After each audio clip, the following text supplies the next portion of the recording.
Hello once again guys, Smoking McDude here, and today we're going to be talking about the brand new pet families released in the upcoming expansion pack of Mists of Pandaria. Firstly, I'd like to say thank you to Petopia for all the information in this video has now been consolidated from their website. So, 5.0.4 introduced two new pet families, the Basilisks and the Water Striders, with four new ones arriving in Mists of Pandaria. That'll be the Cranes, the Goats, the Porcupines, and the Quilen. This video is going to go through each individual one, and we're going to talk about their abilities and whereabouts to find them.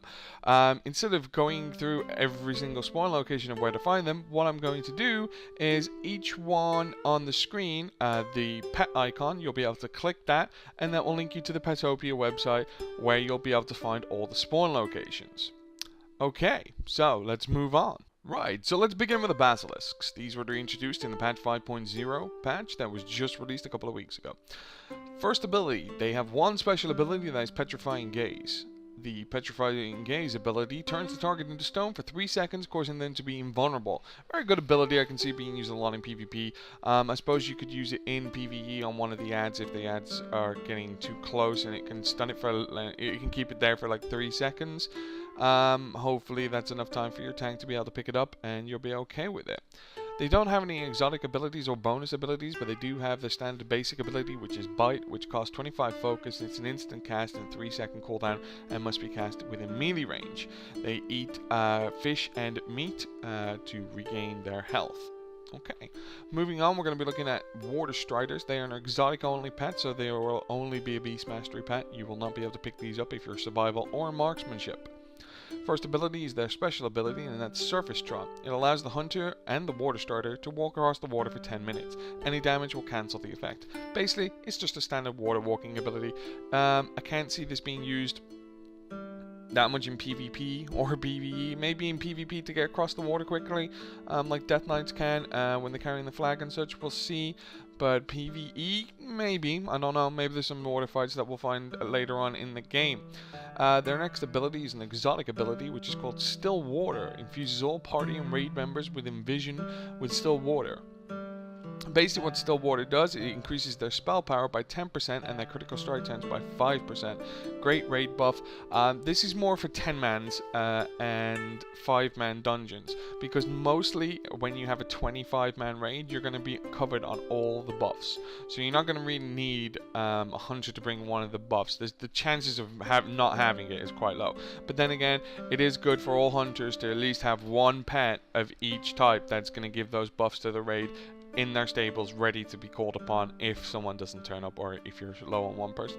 When it comes to 10-mans and 5-mans, then depending on what type of group you've got, you can work out what class brings what buff, so you can switch the pets out depending on what buff you need.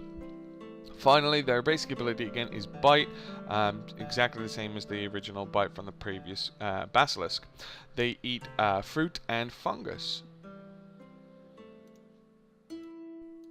Right, the next two pets we're going to be looking at were the ones that are going to be released in the Mists of Pandaria expansion pack. The first one is the Crane.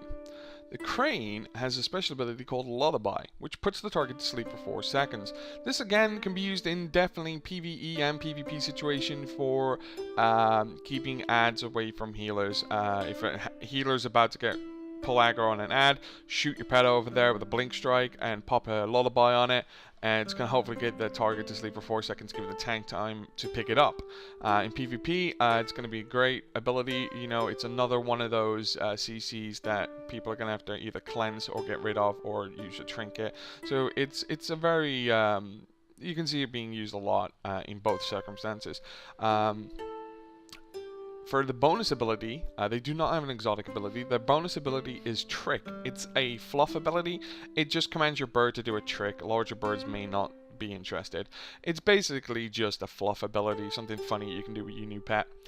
Their basic ability is called Smack. It's the exact same as Bite. It costs 25 focus. It's an instant cast. 3-second cooldown, must be done in melee range. Their diet consists of bread and fish. The next pet we're going to be looking at is the Goat. The Goat has the special ability of Trample.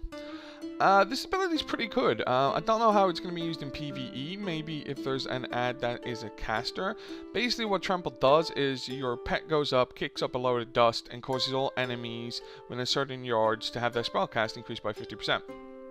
It's 50% on like a PvE mob, but it's only 25% on a target, and it lasts for 30 seconds, which is a good amount of time. So if there's a lot of ads that are going to be doing a lot of spell casting, then you can see Trample being used a lot for that PvE fight.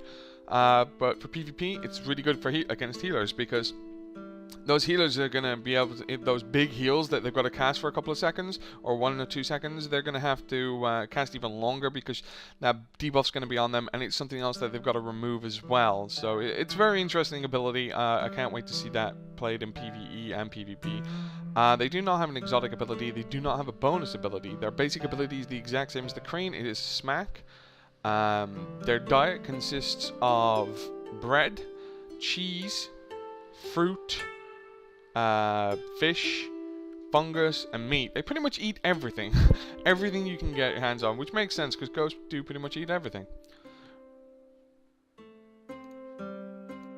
Right, the final 2 pets that have been introduced into the Mists of Pandaria expansion pack. The first one we're going to be looking at is Porcupines. Porcupines are a really small critter-like pet. It's pretty cool. I'm looking forward to taming one of these. Their special ability is called Paralyzing Quill. It's a 0.5 second cast with this minute cooldown, which is pretty high compared to like the other cooldowns of the other pets. Most of them are only about 20 seconds. The only one that has a 60-second cooldown is the Crane.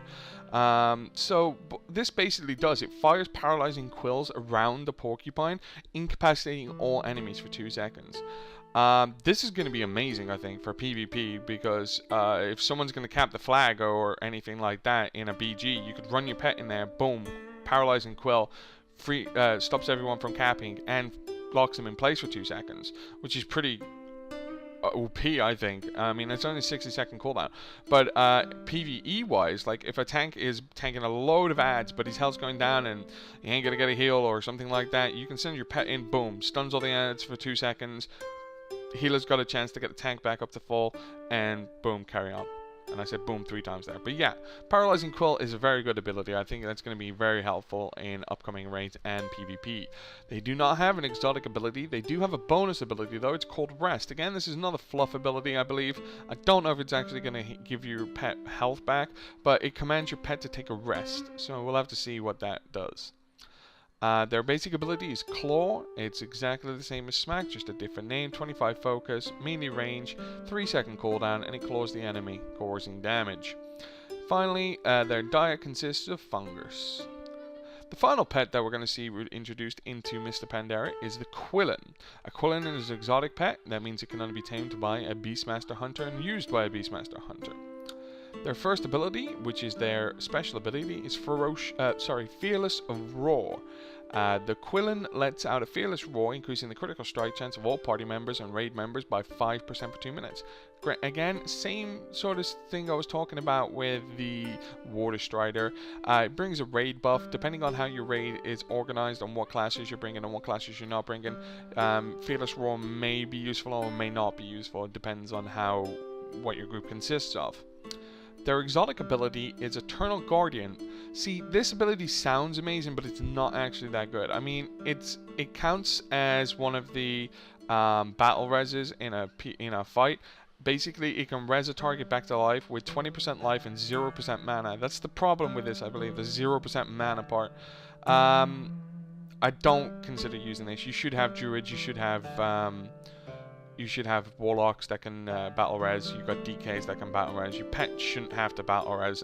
If all 3 of those classes die, or you haven't got all 3 of those classes, it's most likely going to be a wipe anyway. So Eternal Guardian doesn't sound that good, to be honest. The Fearless Roar is probably the only thing that's going to pick up a Quilen at the moment. Bonus ability, they currently have none. Basic ability, it is Bite, pretty much the same as everything else again. 25 focus, instant cast, 3-second cooldown, melee range. Their basic diet consists of fish and meat. So those are all the new classes, guys, that are being introduced into the pets. Sorry, not classes, but families. So there is the Basilisks, the Water Striders, the Cranes, the Goats, the Porcupines, and the Quilen. I'm looking forward to taming a few of these. I'm most likely going to be taming some goats, because they're good for PvP. And I'm probably going to keep using my Spirit Beast for PvE, because I still think they're going to be the best DPS pet currently on the market. So guys, I hope you enjoyed this video. It was just to give you quick information on the upcoming new pets in Mists of Pandaria. And again, you'll be able to click any of the names of the pets, and that will link you to Petopia, where you'll be able to see all the taming locations. So remember, some of these pets can only be tamed when you're level 87 and above, so please bear in mind when you're looking to tame one of these come the release of Mists of Pandaria, some of them may not be available to be tamed. And until next time guys, bye bye.